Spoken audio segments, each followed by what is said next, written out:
Welcome to Colored Boxes. Thank you for coming in today.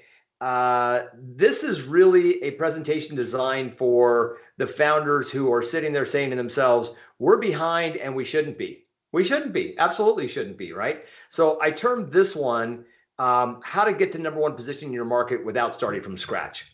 We're going to go through it pretty quickly so we can get you right to a workshop and show you a beginning of how to start the path to get to number one. So it kind of goes like this. First off, why number one? What's wrong with number two, number three, or even number four, right? Marketing and selling from behind is very, very difficult. It's hard. It's like swimming upstream, or it's like sometimes sales can be like listening to fingernails on a chalkboard. It's like it's frustrating.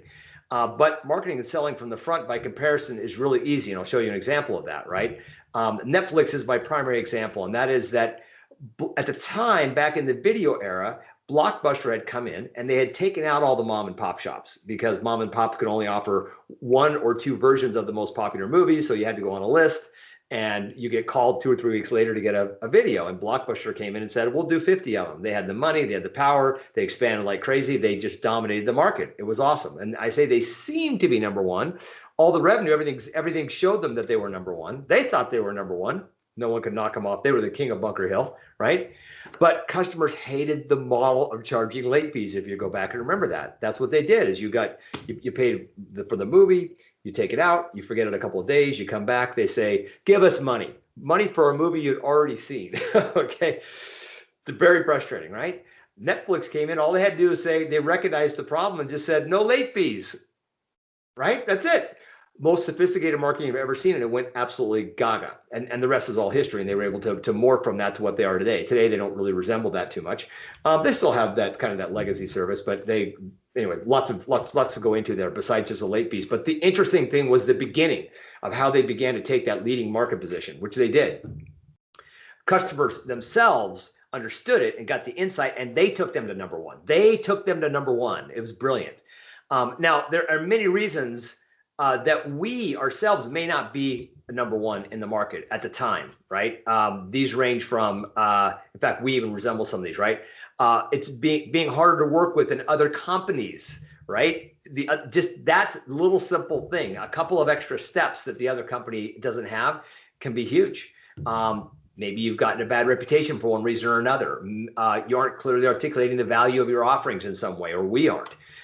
Saying yes to the wrong type of clients. Who hasn't done that? I know I have, but that's not the right thing to do. In fact, it's so much stronger to say yes to the right clients and to say no with passion and with conviction, and to still help the clients that aren't right for you, right? Help them get to where they need to go. Lacking an acquisition engine, right? The thing is up and going, but the engine to really get business churning and cranking at a cost that makes it worthwhile to do, which is a big part of it, right? Can't close. Too many returns, don't know how to leverage your installed customer base, the ones that are already there, to get more business, et cetera, et cetera, et cetera, et cetera, right? But regardless, these models all share one thing in common. Customers aren't valuing what we have to offer as highly as they are valuing our competitors' offering. It doesn't mean what we have isn't more valuable, right? And that includes the option, of course, of I'm not going to spend a dime. I'm going to do nothing. I'm not going to move forward with a solution. They aren't valuing it because because of the way it's being offered. It's not resonating with them directly. It's not resonating with how they need to hear it and see it from us. So it's more valuable than them just keeping their money in their pockets. Does that make sense? It's just not more valuable than moving forward with us. And that's what we need to be able to work on. Let me put it this way. You already have a number one position in the market. You're already there, right? But somehow people you're selling to aren't experiencing it yet. We'll get there. Yeah. This is because many founders struggle to communicate the true value of what they have in a way that customers need to hear it, in terms that hit the nail on the head I talked about, right? So they'll all say, we have these amazing, like this is a Netflix example, right? We have these amazing shows with a great new model for getting videos. That's what they had built. If they would have said that through lots of advertising, they may have never even taken off and got off the ground, because it doesn't really resonate, right? Instead of saying just no to late fees, no late fees. I mean, rather, no late fees. That's it. No late fees. That's the starting place you need to get them to, because that's where they say, yes, I want this. We'll get into this in a second. Usually because they have what I call developer's dilemma, which I have myself. We get this. You can't help it. The developer's dilemma is you can't see it for yourselves through your customer's eyes because we know too much, right? And if we can't communicate the value, we must rely on our customers to get it. You with me? That's the issue. Relying on customers to get it, that doesn't scale at all, right? And it means you have what I like to call an incomplete offering, meaning key elements are missing from the acquisition engine that brings customers on board. It becomes a bit of a Rubik's Cube, which means it's a great puzzle to solve and can be a great adventure as long as you're out there solving it and you know what you're doing. After you solve it, getting business is easy, like no late fees. Isn't that wonderful, right? And I'll show you just how big of a contrast that is in a second. We'll do a workshop. We'll do a little work with you and dive into Netflix here. What makes this adventure so great is that all along the way, as we're going through it, we get wins as everything gets solved, right? To solve your Rubik's Cube, let's do it together. Here we go. Let's get into this, right? So I'm going to go to a blank screen here. And I have to go into my presentation. All right. And let's pull up a blank sheet of paper, AKA a PowerPoint slide. And I will begin. So what I'm going to do is I'm going to start by just drawing a line down the screen and show a contrast of kind of the typical old way that things used to be done and kind of a newer way they can be done. We'll make that black. Let's give it a little bit of weight, make it a little bit bigger so we can kind of see a line there, a differentiation.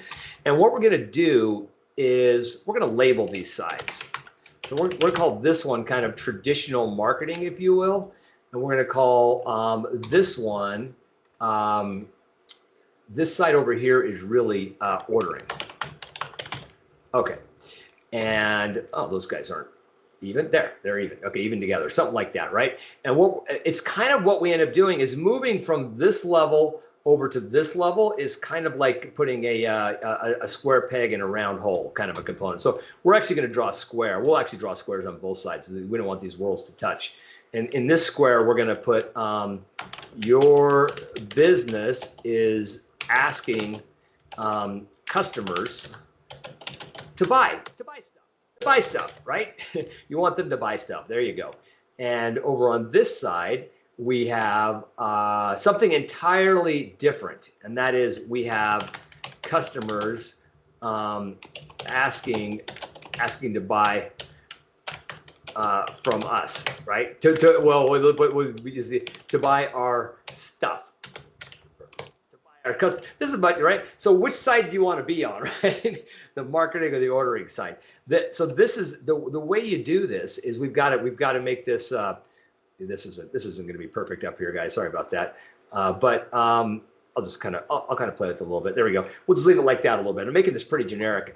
In the middle, what the difference between these two is the way we communicate with our customers, right? The way we communicate and educate them. So we'll just put communicate. I won't fit on there. So I'll just put communication. That's communication. We'll just abbreviate it, communication, to make it easy. All right. So how do you get from one end of this to the other is the question. I'll move that up a little bit. How do you get from this side to this side? And what the answer is that what you want to get is you've got to get customers to the point where they're saying, yes, I want this right away, immediately you need that. That's the starting place. If you do this correctly, they've already been bought off and they will, you then can manage them all the way through to the close, which is a much better way to go. I like to sell and then manage them to the close versus having to, try to get in there, get them to understand everything, get them all prepped, do all the component report, all that kind of stuff, and get them, and then drive them all the way to the end before they really get what they're getting, and then do a hard close. It gets harder and harder and harder, and more and more people drop off. We want the other way around. We want everybody to come in and want to know what we have to offer for them right away. So we're going to use the Netflix example, but let's just do a little bit of coloring here. This is kind of boring. Over here, let's say this is the hard way, and let's say that this is the easy way, right? And so we'll make this one green, and this one we're going to say this is the transformation that we're going through in how we deal with them. So this is a basic communication exercise. So on this side, let's talk about this is where you're talking about what you have and hoping to convince them to come in, right? This is what you have. And what you have is that old world of, I'm going to center this so it's centered on here. Let's say this is the old world of, pain. Remember this, features. I think this is still being taught to people, and benefits, right? That's been around for ages. You can say, well, that works. Why if it ain't broke, don't fix it. Nah. It is broke. We're fixing it, right? So that's on that side, that it's a very different model. And on this side, basically, if we take Netflix, and I've got this over here already. I'll cut and paste this one in. Basically, if we take Netflix as an example, essentially what we have here is I just put the word pain, right? The pain is going to the store. Whoops, story. I did it fast. Going to the store to find a movie is kind of a pain. You're going to the store to find a movie. A lot of times you didn't know what you wanted, and you didn't know what they were going to have available. You weren't sure if it was going to be there or not. So that was kind of a little bit of a pain point. Excuse me. That's the pain point that that Netflix is selling into on this side. For the features for Netflix is you make a list. We mail you the top movie in your list. That's the features of what they offer, right? But there's work involved there that you have to do. The benefit is that once you finish watching the movie, you mail it back to them and they send you the next one on your list, right? That's how that kind of works. And so it's this revolving door. It's not hard. I know we can think about this. That's not hard to understand, but believe me, when people have a split second to make decisions, and we're all making decisions on what we're going to focus our attention on and what we're not going to focus our attention on. This actually takes time. This is not the way to get them excited to be able to learn this model, even though it looks simple to learn. People don't want to learn. They don't want to learn those things if they don't have to. They have to have a reason for it. And when they have a reason, like Apple does this the best, right? You're like, oh, I can't wait to learn. I can't wait to touch it, right? That's where we want them. This is why on this side, you're asking customers to buy your stuff because you've got these things that are going to help them. On this side, they're asking to buy your stuff, right? So what does this look like differently? And over here, what we have, and I can cut and paste this one in. Hold on, excuse me. I'll move this over. Over here, what we have, sorry about that. I'm just going to duplicate this, but I'm going to change it around. What we have over here is this one is different. This is what, instead of what you have, this is what they want. This is what they want. Yeah, I'll get it, folks. Stick with me. And this one is the problem. Rather than pain, it's the problem. And this is the cause of the problem. And this one is the insight that they get by the problem being, by the cause of the problem, by the unique insight you have into the cause of the problem being solved, which is a whole other can of worms I get into, a whole thing I call a UIC, unique insight into the cause of the problem. It's like a Buick. Except without the B in the K, so B-U-I-C-K. Just get rid of the B in the K. It's just U-I-C. Uick. There you go. And it's only the meat, not the sandwich. There you have it. And then I'll pull this over. So to do this for Netflix, here's what they needed to do, right? Essentially, their problem: late fees were the problem. No late fees, right? That got them to going. The cause of the problem was they hated paying $15 after the fact when they returned a movie for something that they just watched already. They're not going to watch it that they paid $3.99 for already, or $2.99 or $1.99, or they had specials. They had all kinds of deals, right? It was very painful. It made what could have been an amazing experience awful. It made sense at the time because it put them in a dominant position, and they had revenue coming in like crazy. And these late fees were the cash cow. Unbelievable, right? But they couldn't change quick enough because they didn't build the business to be able to adjust. They built a static business, which is what most people do, which we can talk about in another video. Anyway, the insight that the customers got was, oh, I never have to pay a late fee ever again. And when they get that insight, they're buying.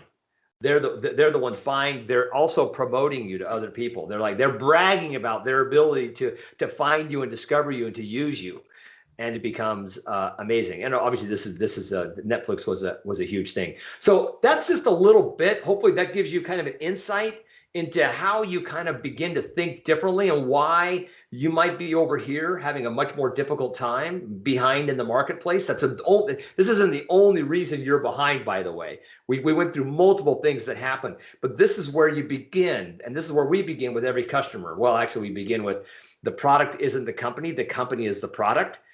Number one, and then number two, we start getting into understanding what the real problems they're solving in the world is and how to begin to articulate those. Right? For us in our stuff, it's really this whole concept that you're behind in the market and you shouldn't be. That's our simple one, right? You're behind in the market and you shouldn't be.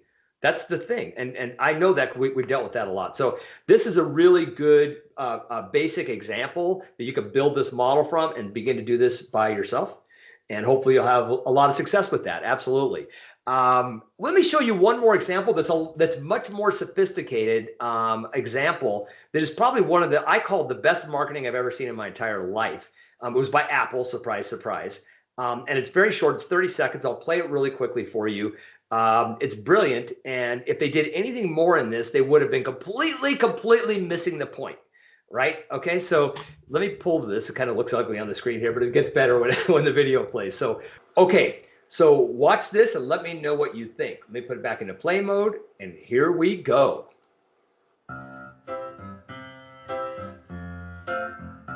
I'm a new soul. I came to this strange world, hoping I could learn a bit about how to give and take.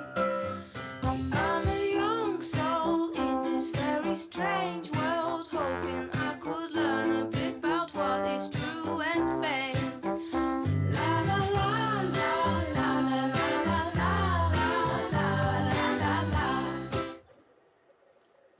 There you go.